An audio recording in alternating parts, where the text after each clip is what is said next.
A tiny puppy followed the doctor through the hospital halls, refusing to leave his side. When he finally discovered the heartbreaking reason she trailed him, he broke down in tears. He was a busy doctor with a relentless schedule, patients lining the corridors, urgent calls coming in at all hours. She was a tiny stray puppy lurking around the hospital parking lot, hungry and alone. But day after day, this puppy kept following him, padding after him on every break, waiting by his car when he left. He tried to ignore her, believing she'd find another place to beg for scraps. Yet every time he turned around, there she was, gazing up with imploring eyes. At first, the doctor dismissed it as mere curiosity or a dog's instinct for easy food. Yet there was an uncanny persistence in how the puppy lingered just out of reach, as if urging him to notice something crucial. Whenever he shooed her away, she stayed at a safe distance, refusing to budge. The hospital staff teased him. "Looks like you've made a new friend." But the doctor, preoccupied with life and death responsibilities, paid little attention. All that changed on a night shift when the doctor, working overtime in the emergency ward, found the puppy waiting right outside the door. Mud-caked paws, trembling with fatigue, yet still refusing to leave. Something about her posture, head bowed, tail tucked, but eyes locked on his, pierced his heart. Against his better judgment, he offered a slice of leftover sandwich. She gulped it down, never once breaking eye contact. In that silent moment, he sensed more than hunger in her gaze, some deeper plea he couldn't fathom. When he finally stooped to examine the puppy, what he discovered caught him off guard. A faint swelling beneath her fur, a hint of injury he couldn't ignore. A wave of guilt and curiosity swept over him. Had she been trailing him for days, desperate for help but lacking the voice to ask? Determined now to unravel her mystery, the doctor carried the pup into a supply room, resolving to check her injuries. He never guessed that what he'd find, and the deeper story behind her unwavering pursuit, would leave him breaking into tears. In the hush of that late shift, hospital corridors growing quiet, the puppy's truth began to reveal itself. Neither the doctor nor the small trembling stray could foresee how this chance encounter might alter their futures and challenge the very boundaries of compassion within those sterile hospital walls.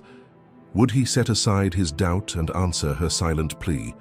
Or would the demands of saving human lives overshadow a single puppy's cry for help? The answer lay in a heartbeat of choice. When the doctor finished his night shift, the hospital corridors had already quieted to a dim hush. A single overhead light flickered near the supply room, where he'd brought the trembling puppy. Still in his scrubs, he carefully inspected her, heart pounding as he discovered a small gash hidden under matted fur. It wasn't large, but it looked infected, oozing faintly with each ragged breath. He wondered how the dog had managed to follow him so persistently despite pain. That dedication tugged at his conscience, making him question how many times he'd dismissed her when she needed his help most. He gathered a few basic supplies, saline, gauze, antibiotic ointment, mentally thanking the hospital's quiet shift for allowing him this unsanctioned use. As he cleaned the wound, the puppy whimpered, tail tucked, yet she never tried to bite or run away. It was as if she knew this was her chance at healing, placing her fragile trust in the man who'd scolded her earlier for loitering. Each tiny squeak of pain struck the doctor's heart like a hammer. He'd treated countless human injuries, yet something about this helpless creature, alone and wordless, pried at emotions he rarely let surface. Over the next hour, he disinfected and bandaged her paw, verifying there were no other hidden injuries. The dog barely protested, wincing only when he pressed too near the sensitive gash. Finally done, he leaned back, exhaling. Was he really kneeling on a cold supply room floor at 4 in the morning, patching up a stray puppy?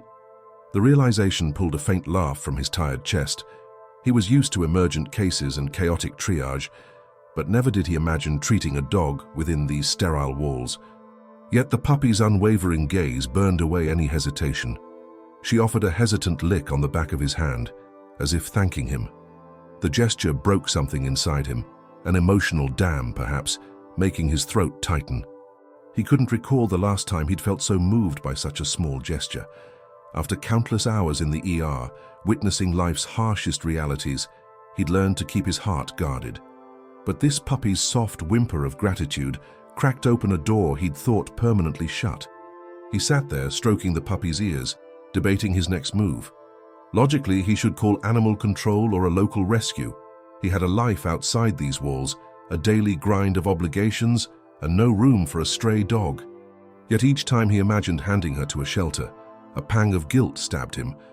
What if she ended up in a facility unable to care for her wound properly?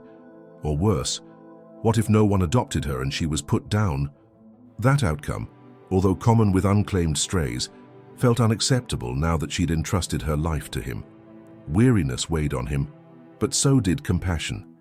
He decided to bring her home for the night, reasoning he could better observe the wound, ensure it wouldn't worsen.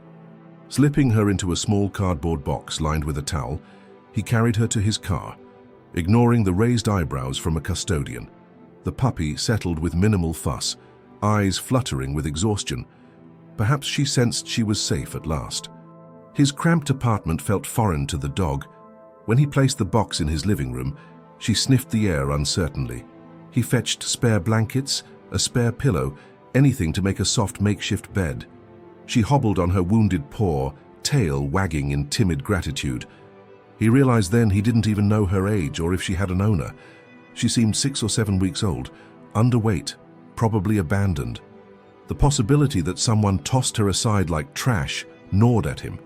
Dragging himself to bed, he left a small dish of water and a bit of leftover chicken near the puppy's box, hoping she'd rest through the night. His mind whirled with questions. Would she be okay alone? Should he lock her in one room or let her explore? In the end, exhaustion claimed him, though he slept fitfully, ears tuned for any yelp or whine. Around dawn, he woke to the soft sound of nails clicking on the hallway floor. Opening his eyes, he saw a tiny silhouette near his bedroom door, gazing in with cautious curiosity. Heart twisting, he lifted her onto his bed, ignoring the voice inside that warned about fleas or potential mess. The dog curled against his chest, trembling with relief.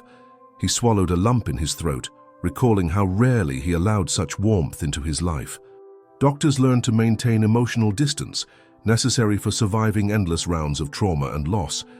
Yet here, at home, with a puppy who'd sought him out for help, that distance evaporated. Before he knew it, dawn's first light filtered through blinds, and the two of them were dozing in fragile peace. The next morning, practicalities returned with a vengeance. He had another shift starting soon. The puppy's wound needed fresh dressing, and he had no plan for long-term care. Still, the idea of taking her back to the hospital in a box felt ridiculous. Animal control was a phone call away, but imagining her locked in a kennel spurred dread. In a moment of impulsivity, he decided to see if a local vet could do a quick check. Surely that was more responsible than letting her limp around untreated. A glance at his watch confirmed he had just enough time to swing by a vet's office before clocking in. Within minutes, he carefully wrapped the puppy in a soft towel and drove to the nearest veterinary clinic. Blood pounding, he realized he might be diving deeper into a commitment he didn't have time for. Yet that same inner voice repeated, "She followed you for a reason." Arriving at the clinic, he filled out minimal paperwork, unsure how to list himself, owner or temporary guardian. The receptionist gave him a puzzled smile, noticing his hospital badge. "Rough night shift?" she asked. He nodded, words failing to convey the sheer strangeness of how this puppy had overhauled his defenses. Sitting in the waiting area, the puppy dozing in his arms, he felt a mix of dread and tenderness. How had he, a doctor constantly juggling human emergencies, ended up with a stray dog's fate in his hands? Yet every time she stirred and gazed up at him, he remembered that single, crucial fact. She'd chosen him to help. If he turned away now, would he ever forgive himself? The line of people waiting with their pets barely registered, as the final question echoed in his mind. What more might I discover once the vet checks her thoroughly? And why did she follow me so relentlessly to begin with? The veterinarian's waiting room smelled faintly of antiseptic and cat litter, a hum of soft conversation passing between anxious pet owners. The doctor, still wearing his hospital ID clipped to his collar, sat cradling the sleepy puppy. He occasionally peered at her wound through the bandage he'd hastily applied, worrying the gauze might not hold. He still couldn't quite wrap his head around how quickly his life had pivoted. Just last night, he'd dismissed her as a stubborn stray, and now he clung to her as though her fate depended on his every decision. At last, a vet tech ushered them into a small exam room. The vet, a middle-aged woman with gentle eyes, listened intently while the doctor haltingly explained how he found the puppy trailing him at the hospital. "I've treated her wound briefly, but I'm no vet," he admitted. The woman gently lifted the puppy onto the table, checking vital signs. The puppy stirred, letting out a faint whine, but seemed too exhausted to resist. After a few minutes of careful inspection, the vet nodded, confirming the dog's approximately 2-month age and mild malnourishment. "She's definitely underweight," the vet said softly, palpating her ribs. "Whatever you've been doing with that wound is a good start, but she'll need antibiotics, a proper suture if infection sets in, and close monitoring." A wave of relief and anxiety washed over him. He realized caring for this pup wasn't a trivial matter, treating an infected wound, ensuring follow-up visits, managing the costs. His mind flicked to the hospital, where he was expected back soon. The shift would begin in a couple of hours. "I can't just skip work," he confessed under his breath. The vet, noticing his worry, offered a suggestion: the local animal rescue might foster the pup. Yet the doctor found himself hesitating, picturing bleak rows of cages. If she ended up in an overcrowded facility, would she truly receive the care she needed? He asked if the vet knew of any short-term fosters or a safe place until he got his schedule sorted. She handed him a card for a volunteer-based rescue group. They might find a foster. "But if you want to keep her yourself," she paused, scanning the doctor's tired eyes, "you'd have to commit to daily wound care and medication for a couple of weeks. Plus, she'll need basic vaccinations once she's stable." The doctor swallowed hard, glancing down at the fragile pup. Her half-lidded gaze and the slow wag of her tail reminded him of her unwavering trust. Nodding, he decided to at least give it a try. "I'll manage," he said, though a voice in his head screamed about his impossible schedule. The vet-huntais, respectful of his choice, prescribed antibiotics, taught him proper bandage changing, and gave a mild pain reliever to keep the pup comfortable. She also insisted on a recheck in a week. The doctor paid the bill, wincing at the unexpected cost, and tucked the meds into his bag, wondering how a single dog could prompt so many unplanned expenses. Yet something about her unwavering tail and tiny licks of gratitude steeled his resolve. He left the clinic with the puppy pressed to his chest, scanning the time on his phone. Minimal minutes left before he had to dash to the hospital. No chance of dropping her at his apartment and returning. With limited options, he drove directly to the hospital, parking near an employee entrance. Keeping her wrapped in a towel, he slipped inside, hoping not to draw too many glances. But fate had other plans. A passing nurse recognized him and the sleepy bundle in his arms. "Doctor," she whispered, eyes flicking to the pup. "Is that a dog?" He blushed, half laughing at the absurdity. "Long story," he murmured. The nurse, kind-hearted, suggested stashing the pup in the staff lounge temporarily, as the day shift wouldn't be too crowded. "I'll keep an eye on her while you're dealing with patients," she offered. He exhaled with relief, grateful for the nurse's empathy. The nurse lined a small hamper with blankets, setting it in a corner behind some lockers.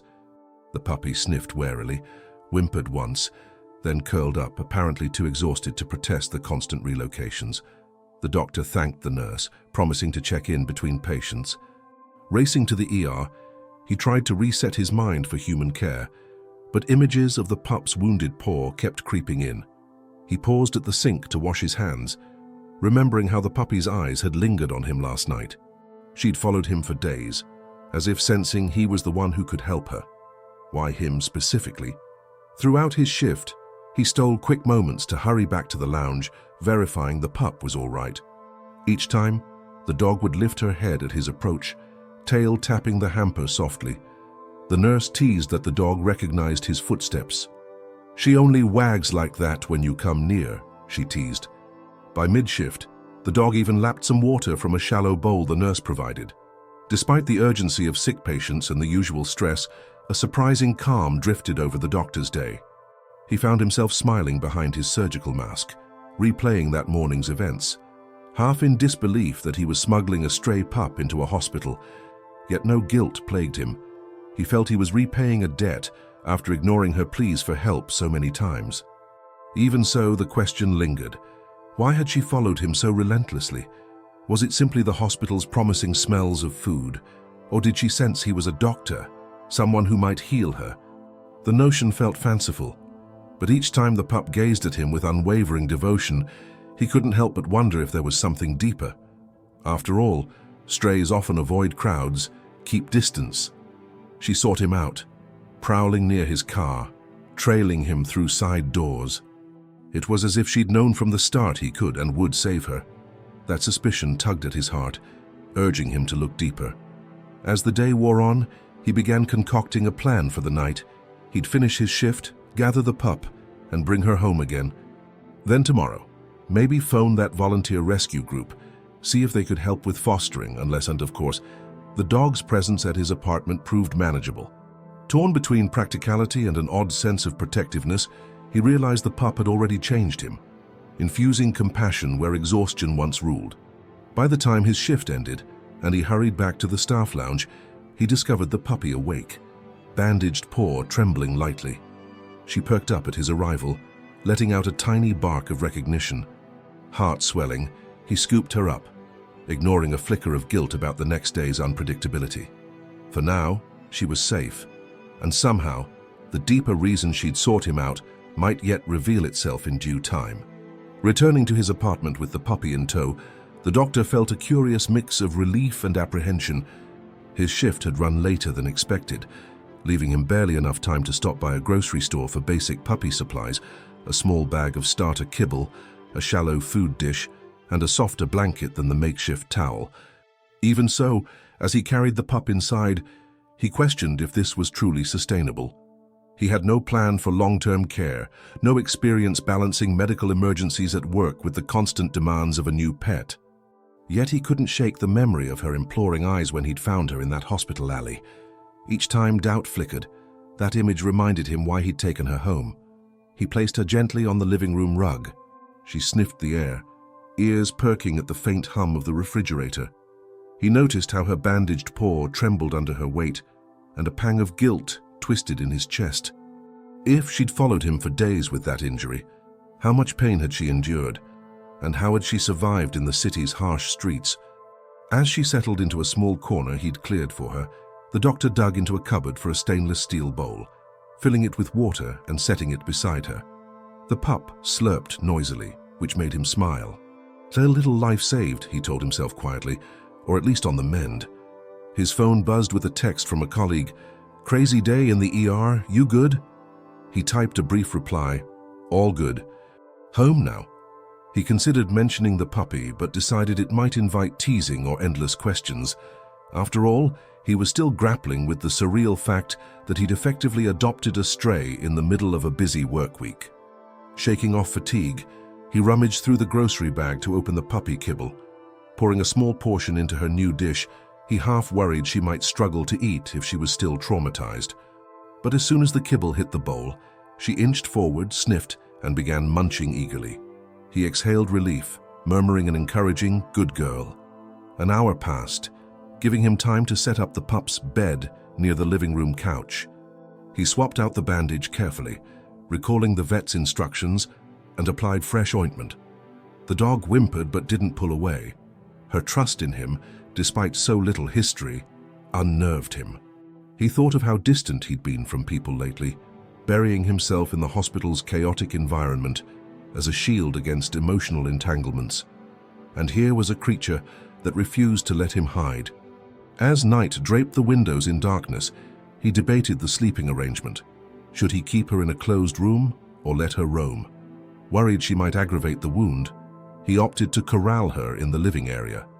Sliding an end table aside, he placed a low barrier that would keep her from wandering the apartment. After all, he had no idea if she might chew cords or have accidents. She watched him assemble the makeshift pen with calm curiosity, then padded over to the blanket, yawning. The sight of her quiet acceptance sparked an odd satisfaction in his chest, as if they were partners in a tiny world closed off from the city's chaos. Yet as he lay in bed, exhaustion stirring behind his eyelids.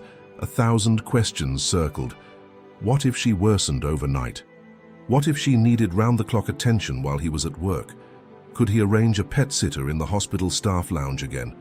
And why did she cling to him so relentlessly in the first place? He tossed and turned, glimpsing shadows of doubt whenever he drifted near sleep. Around midnight, he heard a faint whine, heart pounding. He rushed to the living room, finding her sitting upright, blinking at him. He knelt and stroked her ears until her trembling ceased. The dog, apparently reassured, nuzzled his hand once and settled back down. He realized then how deeply her vulnerability had hooked him, stirring feelings of protectiveness he rarely extended to anyone. Morning came with a beam of sunlight cutting through the blinds. The pup whimpered awake, sniffing her bandaged paw. The doctor quickly checked the wound, no fresh bleeding, thankfully. After another quick feeding and water check, he readied himself for another shift, mind whirling over how to manage her while he was gone.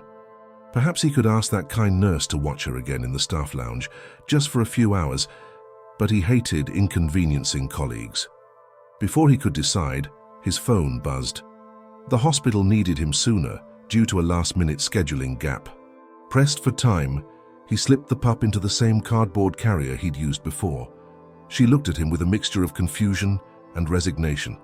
"I'm sorry," he whispered, feeling absurdly guilty for uprooting her again. The drive to the hospital felt surreal, a repeat of the day before. An overworked doctor smuggling a convalescent puppy into a place meant for human patients. But the nurse from last time, noticing his predicament, waved him over in the side lot. "I can set her up in the storeroom again," she offered kindly. "But Doc, this can't be long-term, you know?" He sighed, nodding. "I know. Just a day or two. I promise." He left a small plastic tub of kibble and water, plus the vet's instructions for the nurse if anything looked off. Then, with a heavy heart, he dashed to the ER, dropping into the maelstrom of triage. Hours melted away in a blur of charts, IV lines and emergency calls, but a small piece of him remained tethered to that storeroom, imagining the puppy waiting, every now and then letting out a hopeful whine. Around noon, he ducked out for a 10-minute break, heading to the storeroom with sandwiches for the nurse and a tiny morsel for the pup. Cracking the door, he found the puppy curled on a blanket the nurse had laid out, tail wagging at his entrance. The day's demands tugged at him, but for a fleeting moment, he felt a pang of warmth and relief overshadowing the clamor. He sank to his knees, feeding her a small bit of chicken. She gulped it down, offering a quick, grateful lick on his wrist that nearly brought tears to his eyes. In that hush, he promised himself he'd find a more permanent solution soon. But for now, he just savored the quiet bond they shared. No matter the burdens, she'd waited for him when no one else did, never once doubting he'd save her. It was a debt he owed with every beat of his heart. Afternoon shadows lengthened across the hospital's corridors as the doctor powered through his shift. He squeezed in 2 more quick visits to the storeroom, each time finding the puppy alert but calmly waiting, the nurse having checked on her periodically. Amid the usual chaos, sirens, our stretchers, family members anxiously asking for updates, he found a strange comfort in those stolen moments with the puppy. No matter how frantic or exhausting his duties, opening that storeroom door revealed a wagging tail and an unwavering trust that gave him an anchor of calm. By the time he wrapped up for the day, the hospital lights glowed in the early evening gloom. Gathering the puppy once more in the cardboard carrier, he felt a wave of embarrassment pass by him, in fleeting smiles or raised eyebrows from passing colleagues. He could almost hear their thoughts. The overworked ER doc hauling a dog around like a child. But no one confronted him. Most either sympathized or were simply too busy to care. A part of him wondered how long this arrangement could last, how many shifts he could juggle with a convalescing pup in tow before someone officially complained. That drive home mirrored the previous night's routine. The puppy lay quietly, occasionally stirring to peer up at the streetlights. Once back at his modest apartment, he quickly gave her a fresh bowl of food, replaced her bandages, and checked for signs of infection. He found none, just a persistent tenderness that prompted her to whimper if he pressed too firmly. Apologizing under his breath, he smoothed antibiotic ointment along the wound. This time, she licked his wrist as if to say, "I forgive you." He flopped onto the couch, eyeing the small hamper he'd used to create a bedtime enclosure. A wave of exhaustion clung to his limbs, and for a moment, he contemplated whether he had the stamina to keep this up. He closed his eyes, imagining handing her off to a local rescue or signing her over to someone with more free time. But each scenario ended in a pang of guilt. This dog had chosen him, sought him out, endured an infected paw just to follow him. Could he repay that faith with anything less than continued care? Before his doubts could drag him deeper, a timid scratch at his leg pulled him back. The puppy, ears perked, stared up as if sensing his turmoil. He let out a sigh, gently hoisting her onto the couch. She curled up, pressing her bandaged paw against his thigh. The quiet snuggle melted his hesitation anew. "Maybe just a bit longer," he told himself. "Give her enough time to recover, then we'll decide." And so they dozed off, an odd pair, exhausted doctor and faithful pup, until the early hours hinted at morning's approach. At the week's close, he decided to test an alternative plan for the dog while he worked. The nurse could only watch her so many times, and he worried about burdening her hospitality. So, using the rescue group's phone number the vet had given him, he requested short-term daytime fostering. Thankfully, a volunteer named Yvonne offered to keep the pup in her home from morning until he returned each evening, freeing the dog from hospital storerooms. Grateful, he arranged to drop off the dog before his next shift. The idea filled him with relief. At least now she'd get a stable place to rest during the day. That first morning with Yvonne, the puppy regarded the volunteer's cozy home with wary interest, tail wagging in half-lowered arcs. Yvonne, a gentle retiree with a house full of rescued cats, seemed delighted to nurse a small dog back to health. The doctor lingered a minute, double-checking her bandage instructions, feeling a surprising pang of jealousy at leaving the pup in someone else's care. But he also recognized that this was better for both of them. No more sneaking a dog around hospital corridors, no more frantic lunchtime storeroom visits. A safe, warm environment for the dog and mental ease for him. Yet as the doctor drove to work, an unexpected hollowness tugged at his chest. "I've grown attached in only a few days," he marveled silently. The puppy's unwavering devotion had chipped away at his guarded exterior. He recalled moments in the ER, so many heartbreaks that had numbed him. Maybe high, he mused. Letting a small living creature rely on him so completely was a reminder of the simple compassion that first drove him into medicine. Still, the day at the hospital felt oddly long without midday puppy check-ins. On break, he found himself scrolling pictures of her wounded paw, the bright eyes that seemed to say thank you. By shift's end, he raced to Yvonne's place, heart lifting when she opened the door and the puppy bounded over. Yvonne laughed softly, telling him the pup behaved well, ate heartily, and napped in a cat bed. "She missed you, though. Kept checking the door," she teased. That routine fell into place over the next several days. Each morning, he dropped the pup with Yvonne before work, and each night he picked her up, relieved to see her healing progress. The vet's recheck confirmed the infection was clearing. The pup's limp grew less pronounced. Eager to share good news, the doctor found himself describing these updates to co-workers, surprising even himself with how much pride he took in her recovery. Some teased him about being a puppy dad, but he brushed it off with a faint smile. Deep down, he felt something shifting in him, an openness he hadn't allowed in years. By the week's end, Yvonne mentioned that a prospective adopter had asked about the dog, hearing of her story. A battered stray rescued by a hospital doctor. The volunteer asked if he was ready to let her go. The question lodged in his chest, stirring confusion. He'd never meant to adopt a dog full-time, but the thought of handing her to strangers provoked a pang of loss. Still, rationally, he had little spare time, and the pup might thrive in a family home. Unsure, he mumbled a non-committal answer, saying he'd think on it. That night, as the pup dozed on his living room rug, he stared at her bandaged paw, imagining her bounding around a yard with loving owners. Yet each time that image comforted him, an unexpected ache stole over him. Would she miss me? He realized the puppy's unwavering trust had awakened a yearning for simpler connections, reminding him how rarely he allowed himself personal closeness in his hectic medical life. Perhaps that was why she'd followed him so doggedly from the hospital. She saw through the armor he wore to treat patients day and night, recognized the lonely heart behind his professional facade. Swallowing hard, he petted her ears, noticing that even with a possibility of adoption out there, he couldn't quite shake the sense that her real place might be by his side. But until he could reconcile the demands of his career with the full-time commitment of dog ownership, he hovered in that limbo, torn between letting her find a stable home elsewhere and the possibility she'd already found hers right there in his small apartment. With the puppy's health improving, the doctor wrestled more intensely with the question of adoption. Each morning he'd drop her off at Yvonne's home, still uncertain if he could balance a full-time pet. Yvonne, an experienced rescuer, offered gentle nudges. "I can put her up for adoption formally if you're not ready. She'd find a good family." Every time Yvonne said those words, the doctor felt a hollow pang in his chest, though he mumbled about how she deserved a stable environment. Even so, a quiet sense of protectiveness swelled each time he imagined her living with strangers. One evening, after a particularly grueling shift, he found himself picking the pup up from Yvonne's and noticing a child's drawing taped to her fridge. It depicted a little dog with a bandaged paw under a bright sun. "My niece drew that," Yvonne explained, smiling. She asked if the doctor's puppy was feeling better.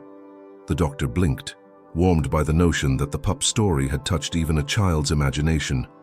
In that moment, something inside him softened. He thanked Yvonne for the care, then gently lifted the puppy, who nuzzled his chin with a quiet whine of contentment. Driving home, he cradled the pup in his lap, thinking back to the day they first met, how she followed him relentlessly through the hospital's back entrance. The memory brought a rush of conflicting emotions. If she'd never insisted on trailing him, he'd still be plowing through unfeeling days, ignoring his own emotional needs. Yet her persistent presence cracked open an empathy he'd long suppressed. Now faced with the choice of letting her go to a new family or keeping her close, he wavered, uncertain if holding on was selfish or exactly what they both needed. Meanwhile, the hospital staff had grown curious about the ER pup. A couple of nurses joked that the dog was a better therapist than any on staff, brightening the doctor's mood whenever he seemed burned out. One weekend, a fellow physician suggested hosting a small fundraiser or donation bin to offset the dog's vet costs, particularly after they heard he'd been covering everything alone. Embarrassed but touched, the doctor politely declined, feeling it was his responsibility. Yet deep down, the offer reminded him that people often want to help, just as he had helped this stray. Perhaps it was pride or a reluctance to share personal burdens, but he still hesitated to accept assistance. He was, however, less reluctant to seek a final clue about why the dog had singled him out that first day. The question lingered. Was it simply random luck or something deeper? One day, after a calmer shift, he took the dog on a short walk near the hospital's back lot. As she sniffed around curbs and patches of grass, he traced the path she might have taken, imagining her limping with that injured paw, scanning faces for someone to help. She'd chosen him, maybe from a fleeting kindness, maybe from the faint smell of antiseptic on his scrubs. The mystery only further enmeshed him in her life. If fate or chance had placed her in his path, was it his duty to see this through? Amid these reflections, the dog's presence worked subtle wonders on the doctor's personal life. He discovered, for instance, that returning home to a wagging tail chipped away at the sense of emptiness he usually drowned in medical routines. He began cutting back on meaningless overtime shifts, reclaiming small pockets of rest. Weekends became an actual break, at least partly as he ventured outdoors with her. He'd learned from Yvonne that gentle walks would boost the pup's healing. Each stroll introduced the dog to new smells and the doctor to the habit of slowing down. Occasionally, neighbors recognized him from the hospital, surprised to see him with a beaming expression next to a playful puppy.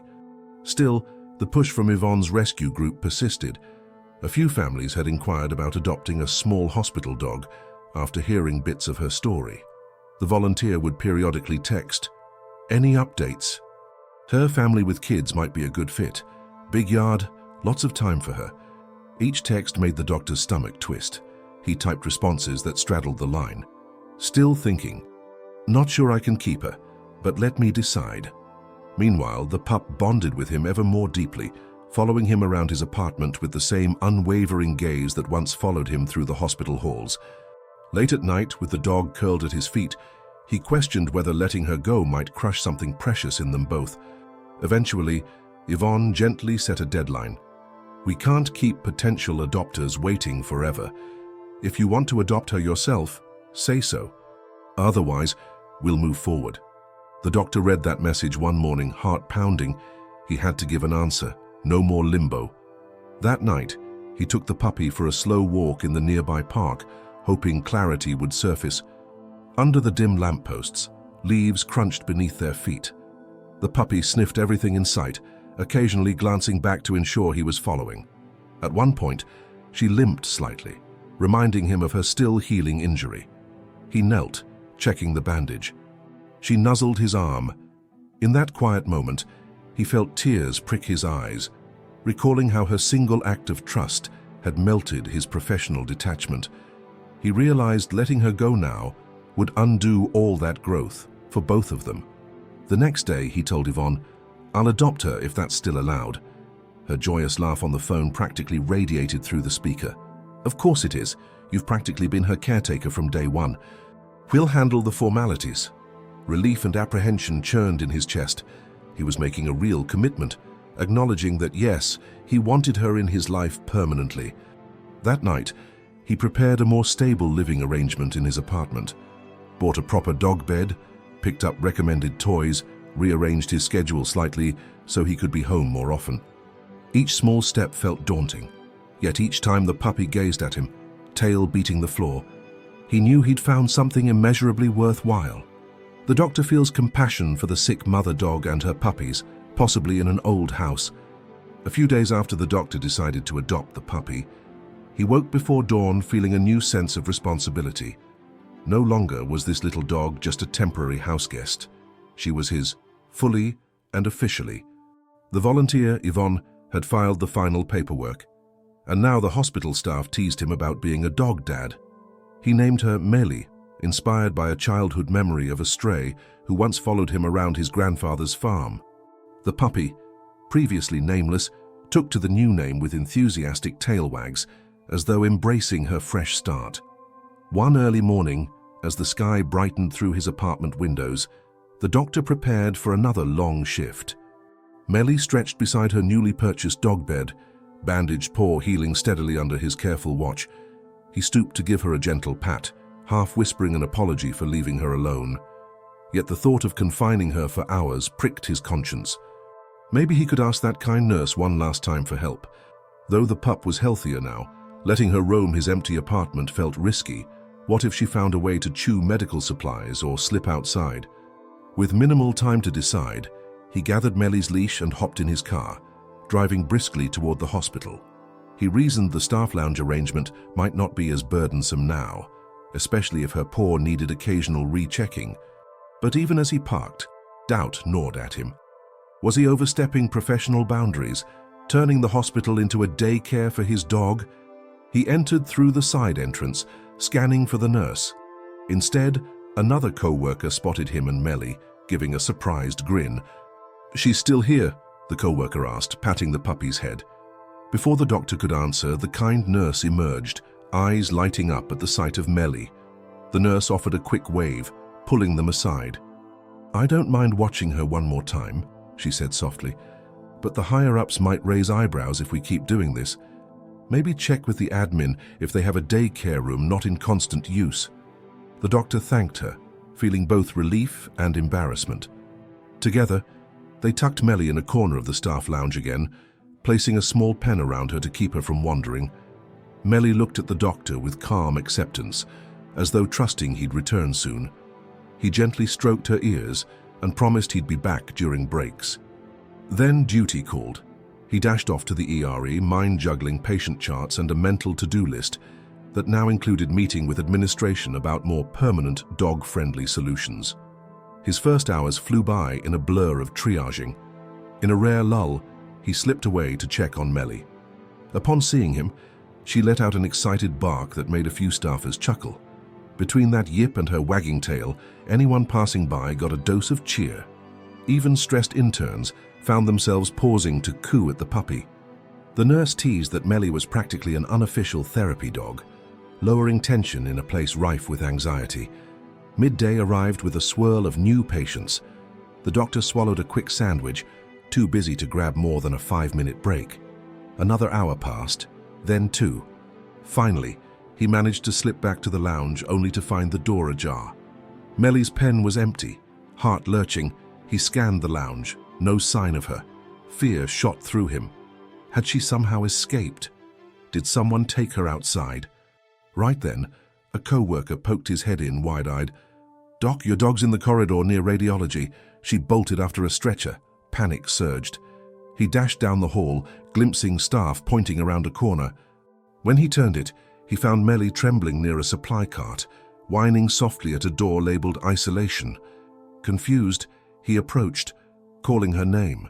She glanced at him but stayed fixated on the door. "Why here?" He scooped her up, relieved she wasn't hurt, though her tail remained tense, as if she sensed something behind that door. A nurse approached, shaking her head. "We just admitted an elderly patient with respiratory issues.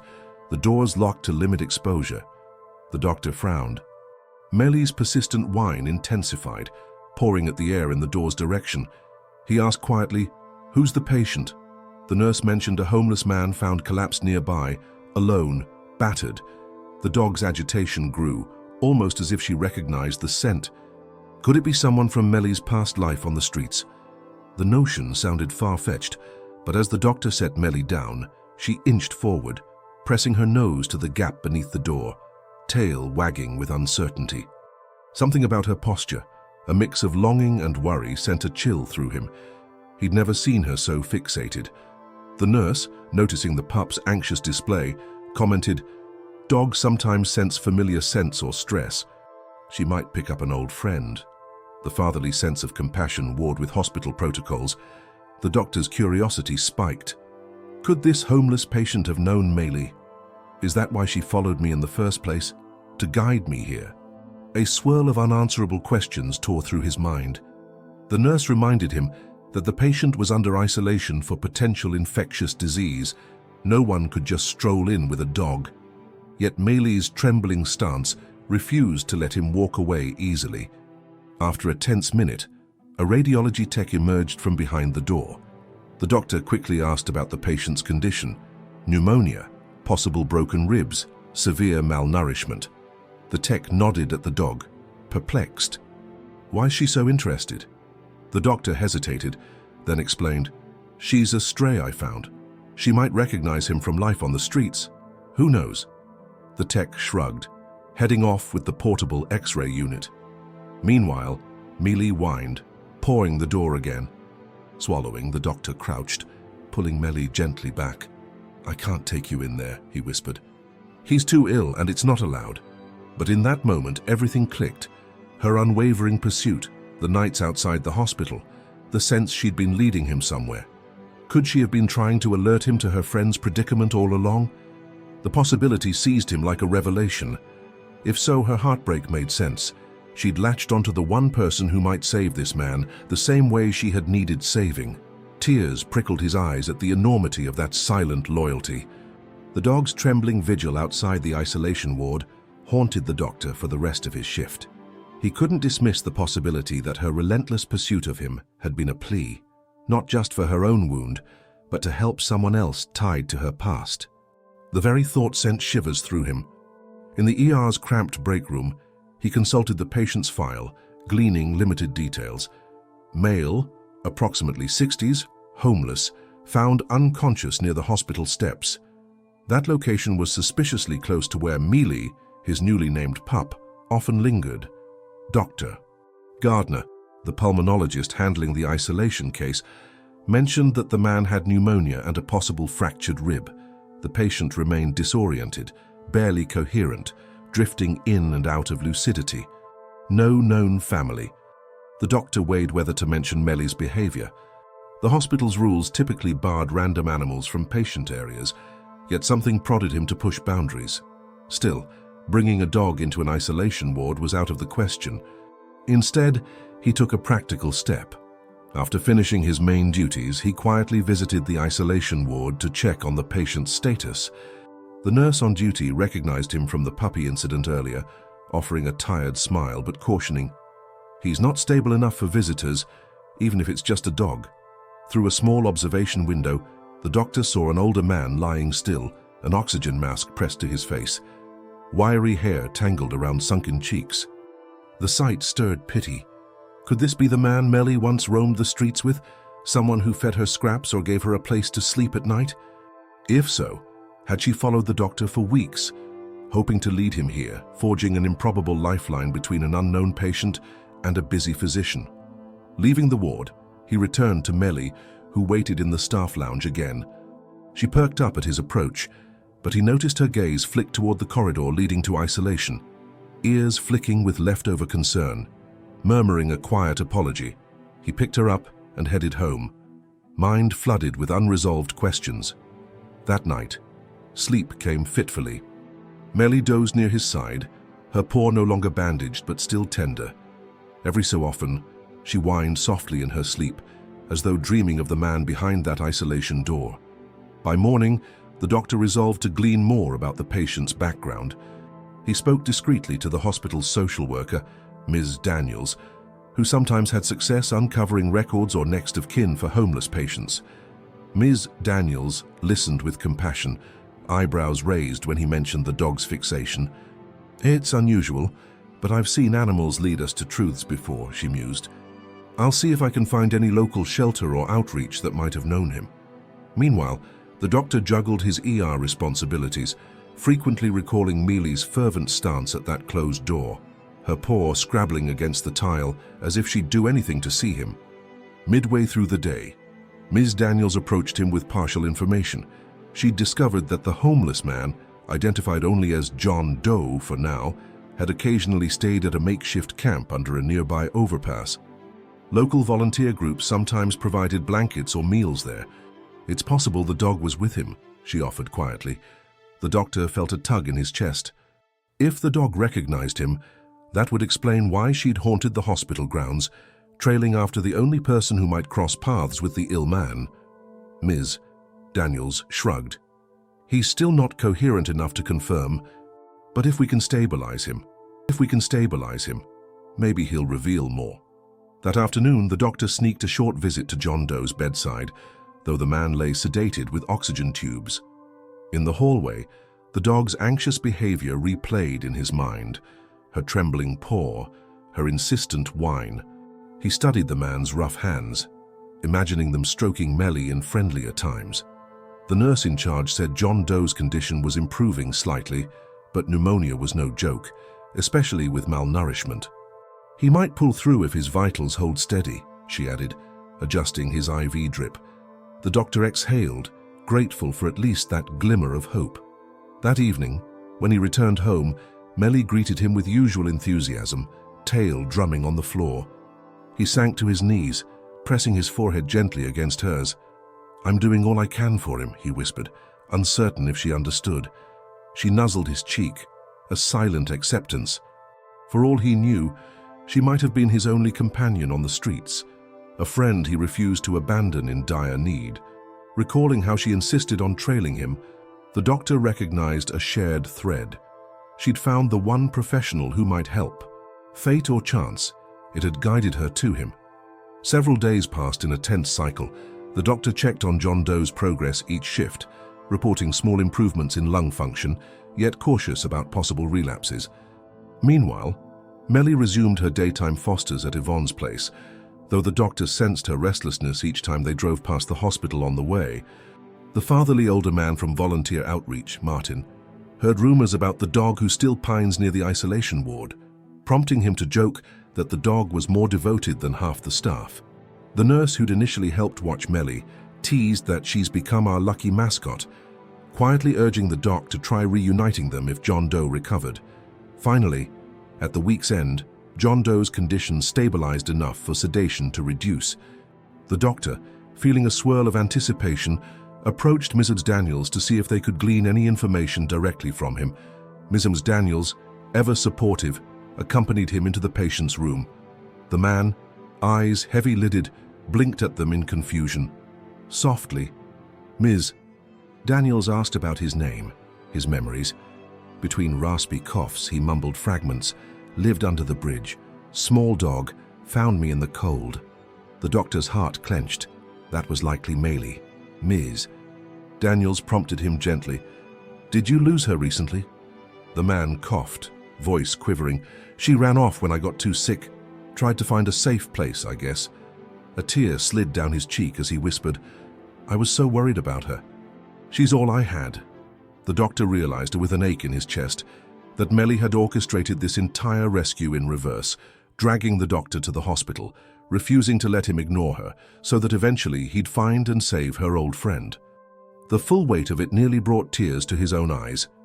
Miss Daniels, noticing his reaction, murmured that they might stage a brief, carefully controlled reunion if the patient's infection risk subsided. For now, at least, the doctor had an answer to the mystery. Mellie's relentless pursuit was driven by a loyalty to the man who once cared for her, despite his own dire circumstances. Tension simmered in the hospital corridors as John Doe's recovery slowly advanced. The doctor, knowing the man had a bond with Maylie, juggled conflicting feelings. Relief that the patient might soon be conscious enough to reunite with his dog, and anxiety over how the encounter would reshape Mellie's future. Would the man want her back? Would Maylie leave the doctor's care? Each question gnawed at him on his daily rounds, a stark contrast to the typical flurry of medical data swirling in his mind. Late one afternoon, the nurse overseeing John Doe's ward discreetly approached the doctor. He's awake, coherent enough to talk, she whispered, glancing down the hallway. Should we mention the dog?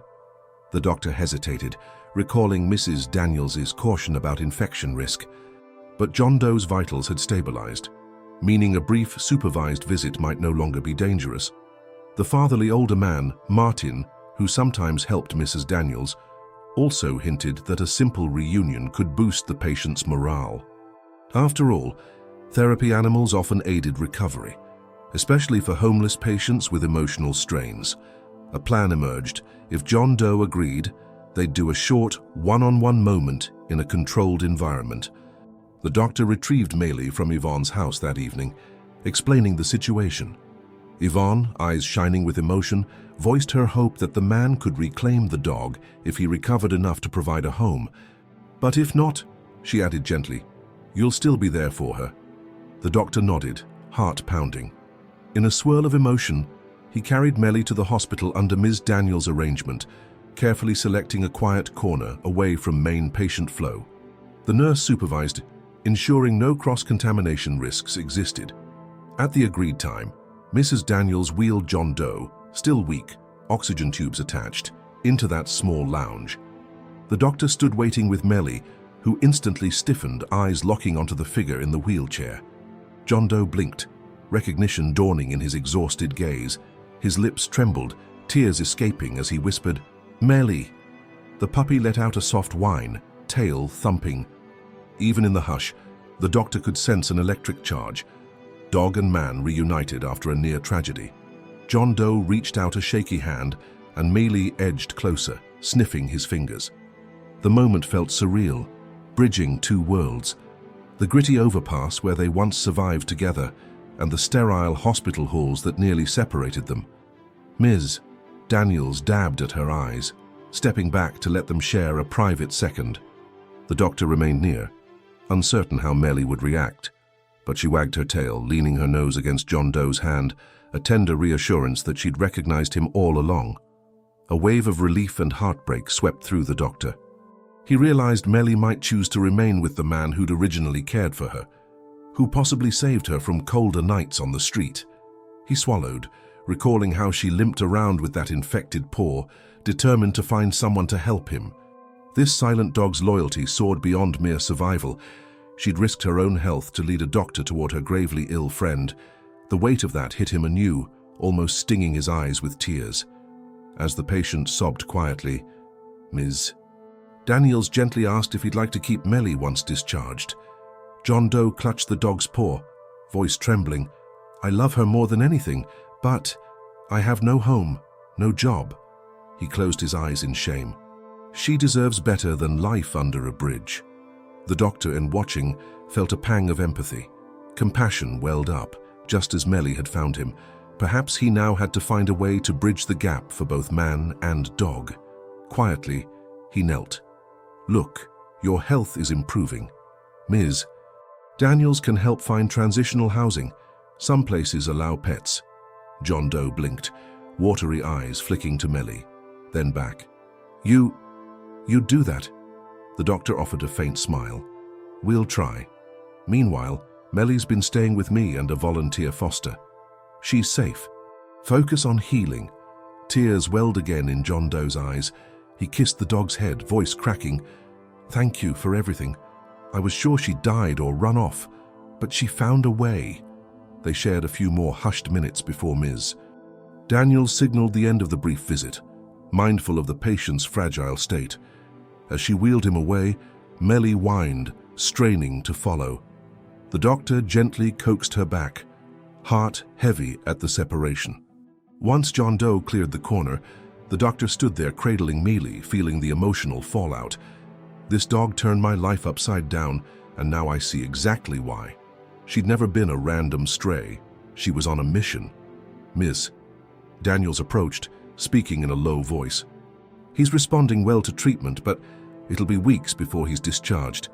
If he has no stable shelter, we'll arrange a social services referral." She paused, meeting the doctor's eyes. "I know you've bonded with the dog too. This might be complicated." The doctor nodded, glimpsing Melly's anxious stare at the empty hallway. A swirl of conflicting loyalties pressed on him. If John Doe reclaimed Melly, it was the rightful reunion. Yet, could he handle losing the dog he'd come to love? That night, lying on his couch, Melly dozing in her new bed, the doctor replayed the reunion scene. The gratitude in John Doe's face, the dog's unwavering loyalty, and the looming question of who'd keep her once John Doe left the hospital. He whispered to Melly in the dark, "You did all this for him, didn't you?" She stirred, blinking at him before drifting back to sleep. No direct answer, but her presence felt comforting. The doctor exhaled, prepared for whatever next step compassion demanded. Whether Melly stayed or returned to her original owner, one truth was clear. Her unstoppable devotion had saved them both from a lonely fate. In the days that followed the emotional reunion, the hospital halls buzzed quietly about the homeless patient's dog.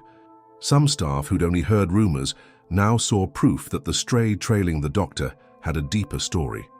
A few even asked if they could help raise funds for the man's transition once he was discharged, echoing an atmosphere of compassion rarely seen amid daily medical crises. The doctor, juggling his shifts, found himself acting as a liaison between John Doe, who'd revealed his name was Arthur, and the social worker, Ms. Daniels, guiding them both toward possibilities for stable housing. Meanwhile, Melly continued her routine of short morning drives to Yvonne's place, though the doctor noticed the dog's lingering unease. Each time they passed the hospital, she would press her nose to the window, as though searching for any sign of Arthur. In the evenings, back at the doctor's apartment, Melly paced restlessly.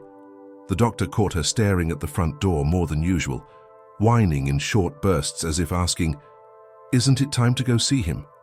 Every so often, the doctor indulged her, bringing her by the hospital for quick visits when Arthur's infection risk diminished.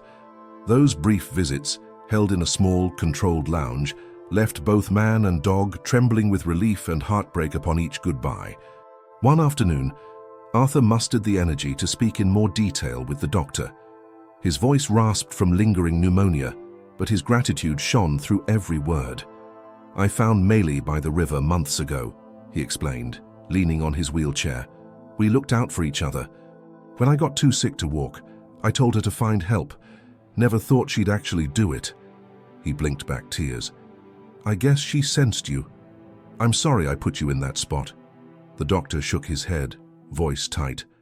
"No apology needed. She's changed my life too, you know." The quiet confession gnawed at the doctor's conscience. Melly belonged in many ways to Arthur, but the dog's well-being also depended on a stable environment. If Arthur ended up back on the streets, could Melly survive another harsh cycle? For that matter, would the dog even want to remain with the doctor if Arthur left with nowhere to go? Each question underscored how precarious their shared bond was. Ms. Daniels reassured them that efforts were ongoing, scanning local non-profits for an available bed in a transitional living facility that allowed pets, but each lead proved limited. Too many homeless individuals and too few pet-friendly shelters. As the doctor finished another hectic ER shift, he stopped by to see how Arthur fared, only to find the bed empty. A nurse told him Arthur had been moved to a general ward, indicating a step forward in his recovery. The doctor made his way upstairs, finding Arthur propped on pillows, no longer dependent on oxygen tubes. Though still gaunt, his eyes gleamed with fresh resolve. Softly, he asked the doctor if Melly could visit, desperate for more than the usual 5-minute lounge visits. After consulting Mr. Daniels, they arranged a supervised meeting in a corner of the general ward, ensuring no infection risk. The following morning, the doctor arrived with Melly swaddled in a towel for modesty, feeling half nervous about bringing a dog into the main hospital wards. Mr. Daniels cleared a small area near the ward's end, setting a chair for Arthur. When Melly saw him, she bounded forward, tail blurting in excitement. Arthur opened his arms, tears instantly streaking his cheeks. A hush enveloped the small gathering. Ms. Daniels, a nurse, and the doctor himself. Melly placed her paws gently on Arthur's knees, nuzzling his chest as if declaring, "I found you. You're better now." The scene drew a tiny crowd, curious passers-by marveling at how the dog gently avoided pressing on Arthur's still sore ribs. Arthur stroked Melly's head, whispering thanks to the doctor for keeping her safe. The doctor, voice tight, acknowledged how Melly had done most of the saving, first for herself and then leading him to Arthur. Soft laughter passed between them, though an undercurrent of sadness lingered. Arthur's discharge loomed, but he still had nowhere to live. Ms. Daniels promised to keep searching, though the process was painfully slow. That evening, once more in the doctor's apartment, Melly paced, whining at the door as though expecting to go back and see Arthur. The doctor knelt, brushing a hand over her fur. "I know, girl. I wish we could fix everything tonight." In that moment, he realized how deeply he'd come to love the dog's quiet devotion, but overshadowing that was the knowledge that her rightful place might be at Arthur's side. Another wave of conflict welled up inside him. What if Arthur can't find housing? Am I to keep Melly indefinitely? Do I want her to leave if he does find a place? Days melted into a tense pattern. Each shift, the doctor checked on Arthur, who steadily regained strength. Ms. Daniels reported progress in searching for a small transitional facility, but spots were scarce. When a lead finally surfaced, an outreach program offering a short-term private room, Arthur's hopes soared. But the program's guidelines forbade pets, unless the occupant could prove stable finances for vaccines, food, and potential damages. Arthur, still convalescing, had nothing of the sort.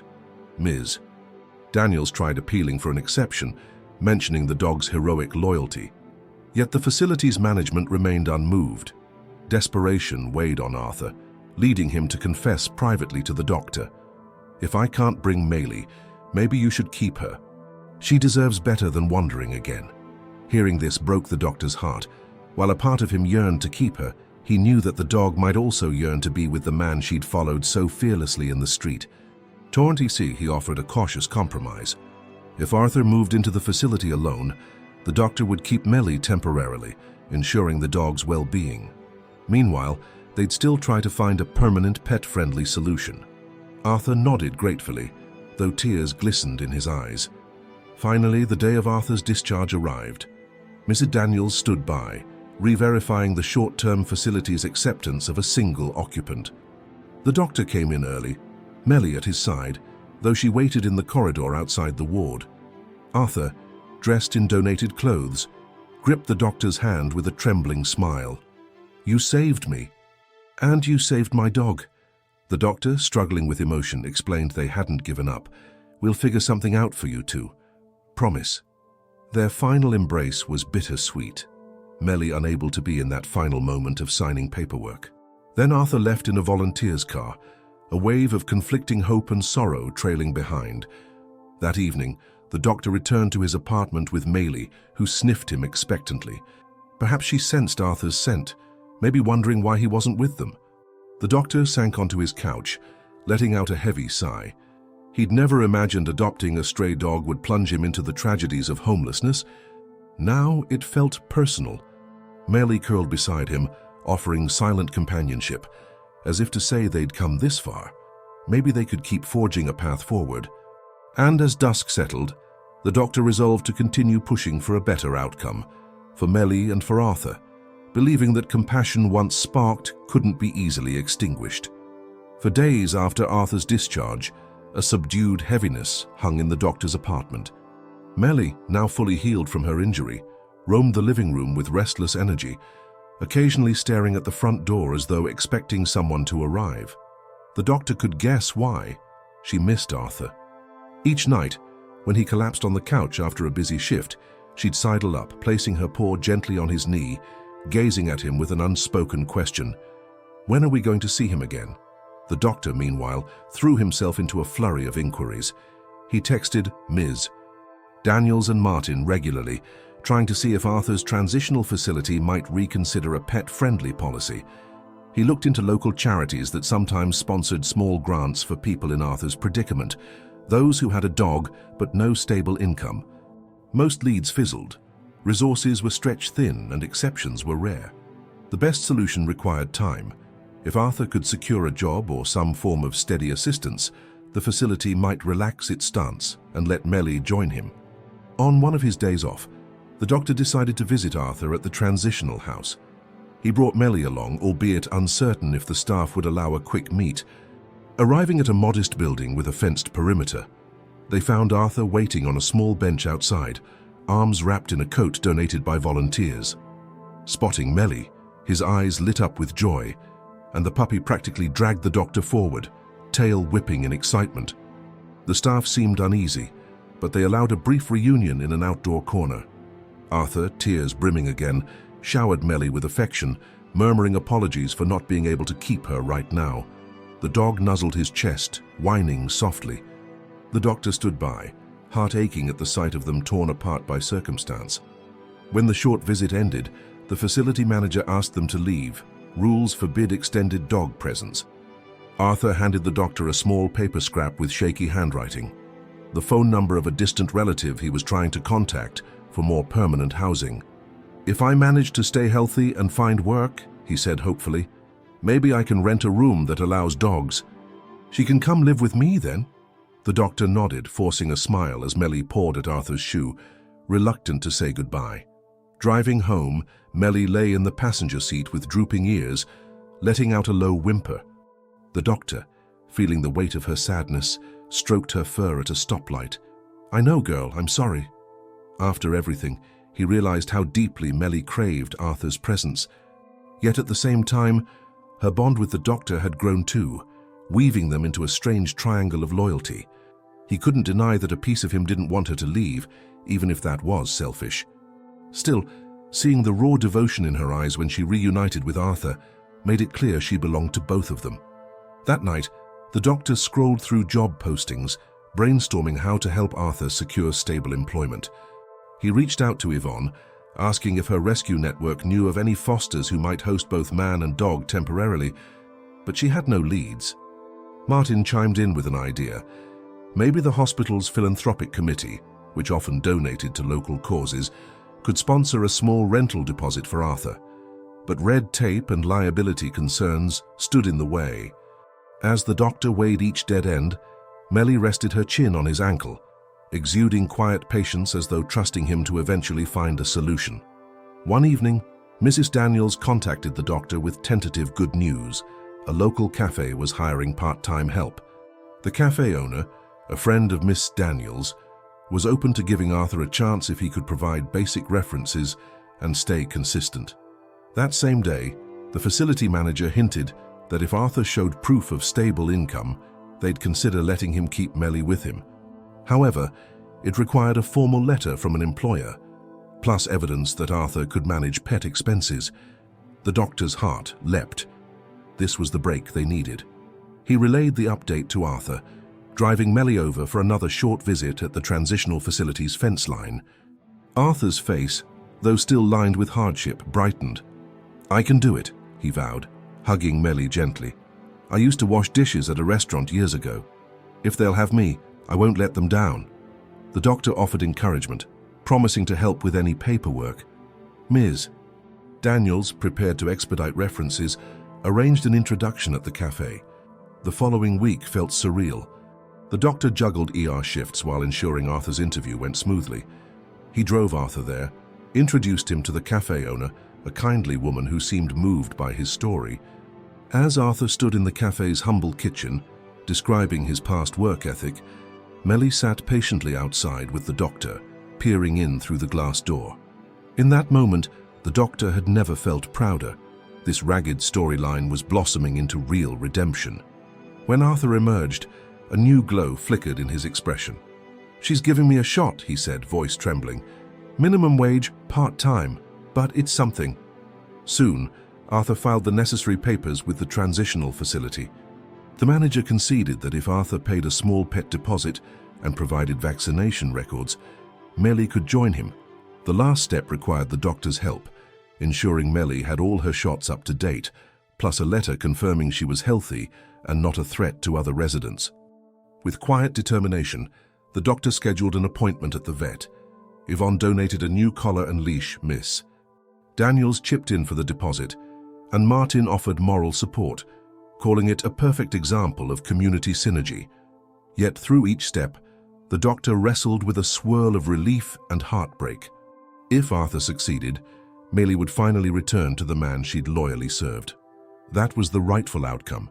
Her original caretaker reunited.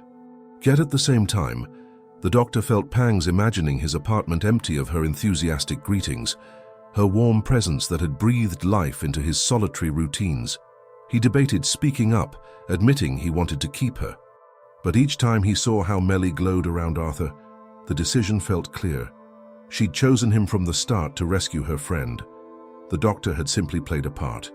Finally, the day arrived. Arthur, newly employed, presented all documents to the transitional facility. They approved his request for pet residence, pending the final deposit. Mrs. Daniels proudly handed him the donation receipt. Arthur gripped the papers, tears forming. The doctor and Melly stood at his side, the dog wagging her tail as though she knew her mission was complete. In a quiet handshake, Arthur thanked the doctor for everything: medical care, bridging them to Ms. Daniels, and above all, caring for Melly while he recovered. The doctor forced a brave smile, swallowing emotion. He brushed a hand over Melly's ears one last time, whispering, "You did good, girl. Take care of him." The next afternoon, the doctor drove to the transitional facility for what felt like a final goodbye. A quiet dread settled in his stomach, knowing Melly would be staying with Arthur from here on out, exactly the outcome the dog had worked so hard for.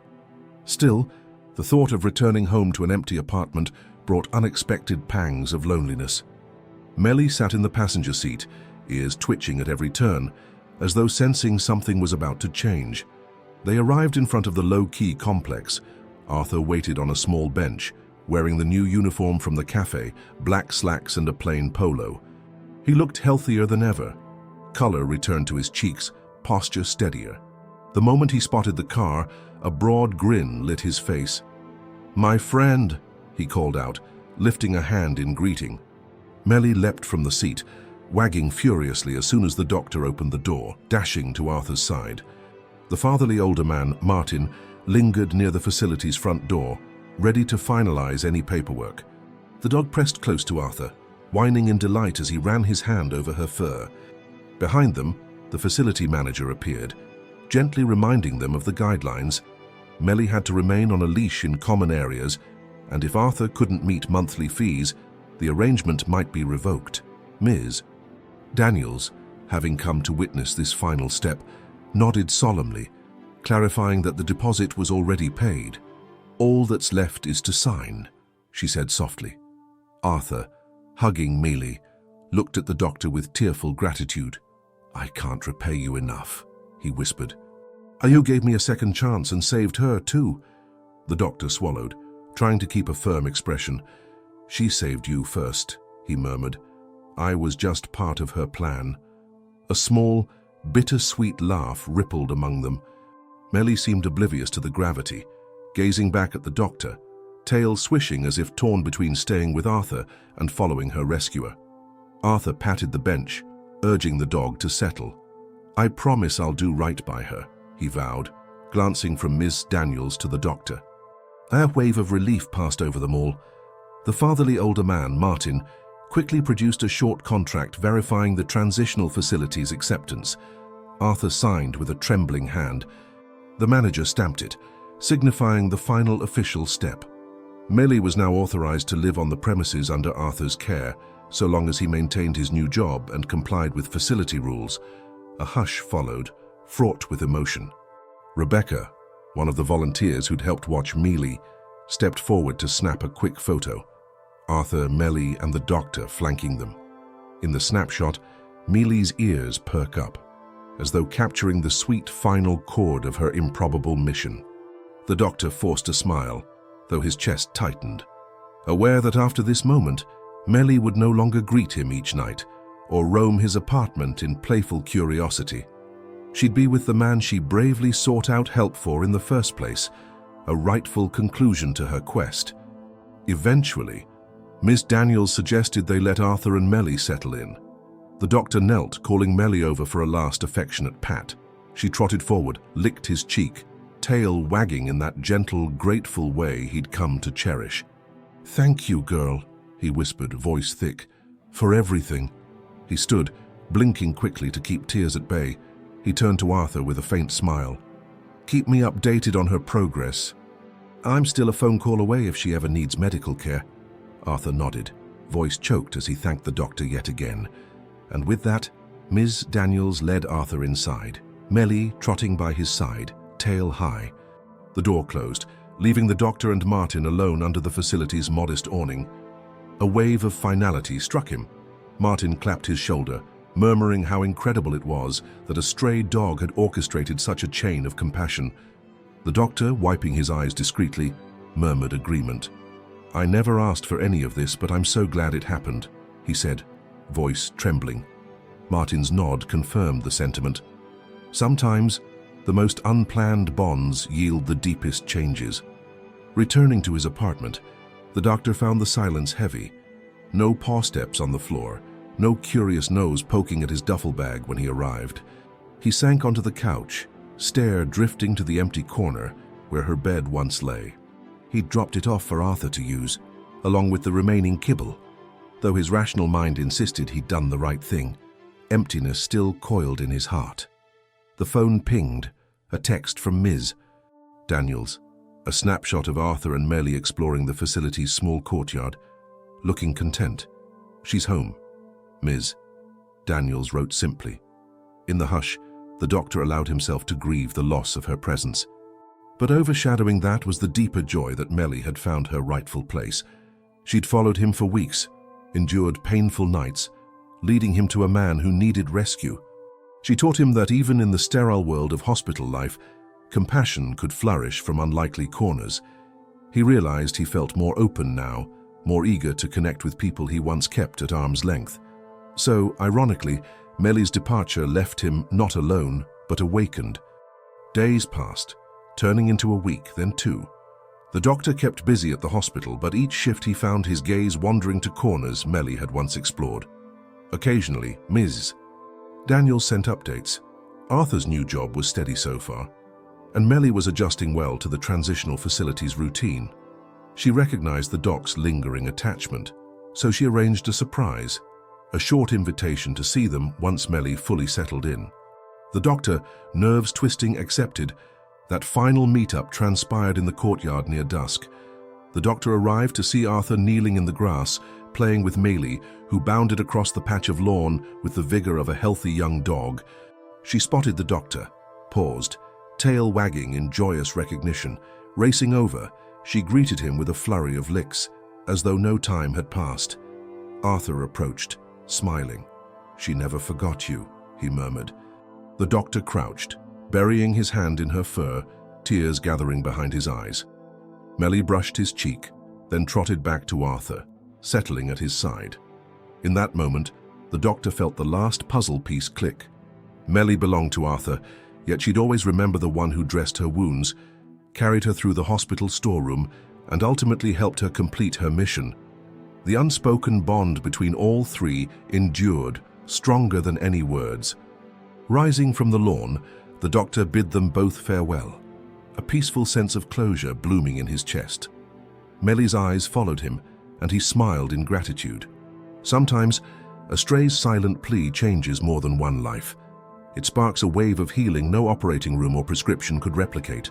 No one foresaw the final trial that would bind the doctor, Arthur, and Mellie more tightly than ever, or threaten to tear them apart for good. Weeks after Arthur moved into the transitional facility, his part-time cafe job showed promise, and Mrs. Daniels was optimistic that if he maintained his earnings for a few months, he might graduate to a pet-friendly apartment. The doctor, meanwhile, adjusted to life without Mellie underfoot, though he still visited the facility often, sneaking her treats and exchanging updates with Arthur. Despite lingering wistfulness, all seemed on track for a quiet, happy ending. Then came the crisis. One rainy Thursday, a freak electrical fire broke out in the transitional facility's wiring near the main lobby. No injuries occurred, thanks to a swift evacuation, but the building sustained damage that forced an immediate, indefinite closure. Residents were scattered to emergency shelters across the city. Arthur, frantic, texted the doctor in the middle of his shift. Facility closed. They won't let Mellie come with me to the emergency shelter. Help. The doctor's heart jolted as he read the message. All that progress, Arthur's new job, Melie's stable home, threatened to collapse under bureaucratic rules. If Arthur lost his place, might he lose Mellie again? Ducking into a hallway corner, the doctor phoned Mrs. Daniels for clarity. She confirmed the grim news. The emergency site had no capacity for pets. Arthur had pleaded with staff, but was forced to board a bus to the short-term shelter alone. Mellie, disoriented by the sudden evacuation, ended up in a staffer's car with no clear plan. Ms. Daniels had no solution. The city's resources were maxed out, and no fosters stepped forward on such short notice. The fatherly older man, Martin, tried calling local rescues, but they were either full or lacked the urgent capacity to host both man and dog. The entire situation teetered on a knife's edge of heartbreak. Blood pounding, the doctor made a split-second decision. During his next break, he raced across town to the transitional facility's parking lot, where staffers milled around under a tarp, sorting through the building's salvaged items. Mellie huddled in a volunteer's arms, trembling at the chaos. Spotting the doctor, the volunteer waved him over. "Thank goodness, do you want to take her?" The doctor scooped Mellie up, her tail giving a weak wag of relief. In that moment, he recognized he couldn't leave her to face the unknown again. She'd done her part ensuring Arthur's survival, and now it fell to him to shield her from a second abandonment. Yet his shift wasn't over, and the hospital needed him. Mrs. Daniels, stepping out from under the tarp, offered a quick hug. Arthur's en route to a no-pets shelter. He's devastated, but they won't allow exceptions. The doctor exhaled sharply. "Can't he crash at my place just for tonight?" Mrs. Daniels shook her head. "He was mandated to follow the city's emergency placement. If he doesn't comply, he could lose future transitional benefits." The fatherly older man, Martin, overheard and sighed. "He'll lose Mellie again if we don't find a workaround soon." Steeling himself, the doctor told Miss Daniels he'd keep Mellie at his apartment for as long as needed. "But we can't leave Arthur stranded," he insisted. "He'll spiral if he thinks Mellie's out of reach." Ms. Daniels nodded grimly, promising to push the city's housing office for an urgent referral. Martin scrolled frantically through contacts, hoping a friend with a spare room might host them both. Meanwhile, the doctor, short on time, had to return to the hospital. He placed Mellie in his car, rushing her back to the staff lounge strategy. The kind nurse, startled by the dog's reappearance, offered no protest. "Just let me know what else to do," she said, voice laced with empathy. All day, the doctor tended to patients with half his mind on Mellie's plight and Arthur's new predicament, calls to Ms. Daniels revealed no breakthroughs, only frustration with red tape. As evening descended, the doctor realized Mellie couldn't keep living in the staff lounge. He texted Yvonne, "Emergency, facility burned. Arthur at no pets shelter. Can you host Mellie again?" Yvonne agreed, though her schedule was tight. She could only help for a few days. A suffocating sense of déjà vu overcame the doctor. Once again, Melly was homeless, ping-ponging between fosters. Once again, Arthur was alone, undone by forces beyond his control. A swirl of determined anger rose in the doctor. This time, he wouldn't let bureaucracies tear them apart. After finishing his shift, he retrieved Melly from the nurse, thanked her profusely, and drove straight to the no-pets shelter. Parked out front, he spotted Arthur pacing outside in the rain.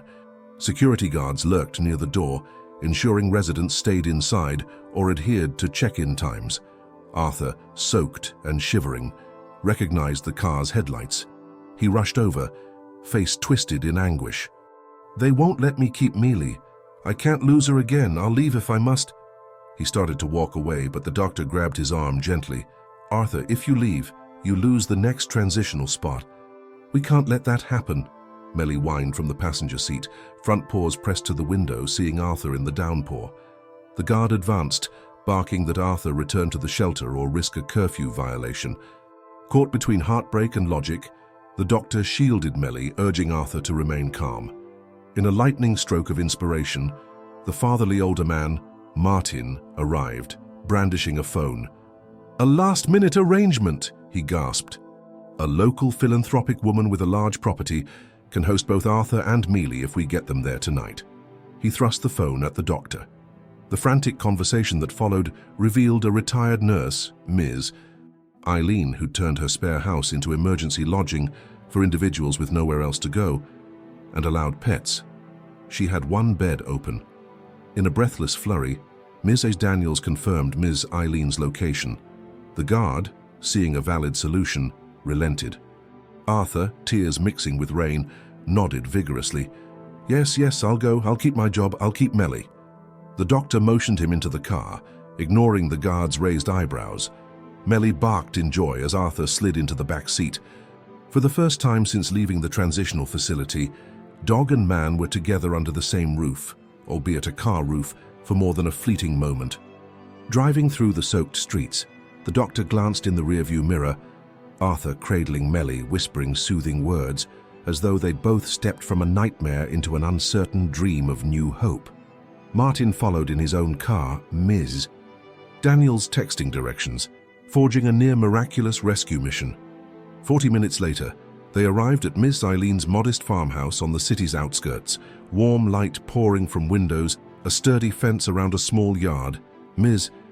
Eileen, a gentle-eyed woman with a cane, greeted them, explaining she'd heard about the dog story and Arthur's plight from Martin. "I have a spare room, a small fenced area for the dog.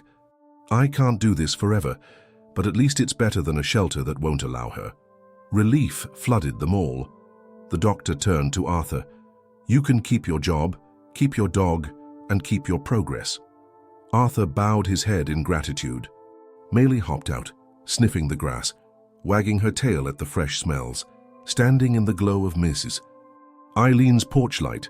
The doctor recognized how this moment, so precarious and last minute, was everything Melly had fought for, a stable place for her first friend, far from the bridge or the uncertain hospital nights. The fatherly older man, Martin, gave the doctor a triumphant grin, patting his shoulder. "Sometimes we get a real miracle." Thus, in the driving rain, they completed the final step of Mealy's improbable journey. The dog trotted eagerly after Arthur into Ms. Eileen's cozy house, each confident step reflecting the unwavering loyalty that first drove her to chase after a busy doctor. The doctor watched from the porch, heart full, acknowledging that the dog's mission was truly accomplished now. He might still see Melly occasionally, this time not as a caretaker, but as a friend who shared the bond of saving Arthur's life. Wiping raindrops from his forehead, the doctor whispered a silent thanks to Melly for everything she'd unknowingly taught him about empathy and devotion. And then he stepped away, letting dog and man begin their new chapter, no longer weighed down by separation or fear, but guided by the unbreakable love that only a stray's persistent cry for help could have forged. A soft drizzle coated the city streets as the doctor departed Ms. Eileen's farmhouse, leaving behind Arthur and Melly to settle into their new chapter. He gripped the steering wheel with conflicting feelings, immense relief that man and dog finally found a stable arrangement, and a twinge of emptiness that he was driving home alone. In the week since that frantic rescue mission, time had transformed strangers into friends and a stray puppy into a cherished family member. Now, with the crisis behind them, the threads binding them all began to loosen, leaving each to face life's next steps. He drove through the dimly lit roads, recalling every stage of Maylee's improbable story, her dogged pursuit of him in the hospital's parking lot, the wounded paw she silently begged him to fix, the moment he realized she was pointing him toward a man she loved who lay dying in the isolation ward. The dog's unwavering devotion had not only healed Arthur but also cracked open the doctor's own guarded heart. He found himself strangely grateful for the chaos she'd caused, though letting her go stung more than he cared to admit. The following days unfurled quietly at the hospital. The usual cycle of triage and treatments resumed, minus the subtle anticipation he once felt, knowing Melly lingered in the staff lounge or at Yvonne's. A few colleagues asked about her, teased him gently about missing his little sidekick. The nurse who initially helped watch Melly winked, saying, "You looked happier when she was here, Doc." He chuckled wryly, conceding that the puppy's lively presence had indeed brightened his demanding shifts. Even so, he reassured them, Melly was in good hands with Arthur at Miss Eileen's place. A week later, Miss Daniels phoned him with an update. Arthur thrived under Miss Eileen's roof, balancing his cafe job with a commitment to remain sober, healthy, and ready to move on to independent housing soon. As for Melly, she had adapted swiftly, sleeping beside Arthur on a simple cot, loping around Mrs. Eileen's fenced yard, greeting neighbors with a wagging tail. "Arthur told me to tell you thanks," Ms. Daniels relayed, "and that if it wasn't for you and Melly, he wouldn't be alive right now. He hopes you'll visit." The doctor's throat tightened. Knowing Melly was content shouldn't make him this emotional, yet it did. That weekend, he mustered the courage to drive out to Ms. Eileen's for a short visit. The air smelled of damp grass, and a light breeze rustled the trees as he pulled up. Arthur greeted him with an open grin, standing sturdier and more confident than the frail patient he'd once been. Melly bounded across the yard, ears pricked, tail beating joyously. She recognized him instantly, pressing her paws against his legs in a flurry of ecstatic licks. The rush of warmth in his chest surprised him. He'd half feared she'd forget him now that her rightful caretaker was back. But her greeting dispelled that worry. Some bonds, once forged, never truly fade. They spent an hour chatting by Ms. Eileen's small garden, Melly chasing butterflies. Arthur explained he'd saved enough from his cafe job to pay a small rent to Ms. Eileen, who let him stay as long as he stuck to his work schedule. He was saving further for a modest apartment that allowed dogs, which Ms. Daniels had offered to help him find. The doctor listened, pride glowing in his expression. The tension that once choked them, evictions, homelessness, isolation wards, had lifted, replaced by a fragile optimism. Ms. Eileen, watching Melly romp around, confided that the dog exuded a near-therapeutic presence, calming both Arthur and herself. "She's got the spirit of a guardian," she remarked, patting Melly's head. The doctor knew that better than anyone. He recalled how Melly had braved infection and hunger to track him down, determined to lead him toward Arthur. Now, seeing her flit between them, tail aloft, he recognized that he and Arthur weren't the only ones changed by this journey. The entire community, nurses, social workers, volunteers, had witnessed a living emblem of how compassion crosses barriers when no one else believes it can. Before leaving, the doctor lingered in the yard with Maylee. She watched him as though sensing he might vanish any second. Gently, he knelt, murmuring, "Thank you, girl, you saved us both." Arthur hovered nearby and they exchanged a smile that spoke volumes. This was the final moment of closure. Melly at her rightful place, the doctor free from guilt, and a peaceful future well within Arthur's grasp. They all knew life could toss unexpected storms again. But for now, hope reigned. Driving home, the doctor turned over Melly's story in his mind. How a nameless pup's silent plea had altered fates no hospital prescription or bureaucratic system could fix. She'd forged a path of empathy in an indifferent city, bridging a homeless man's plight and a doctor's hardened heart. Arriving at his empty apartment, he no longer felt the crushing loneliness. He carried Melly's lessons within, an openness to caring, a willingness to intervene for someone in need, and a renewed sense that the smallest creatures can spark monumental change.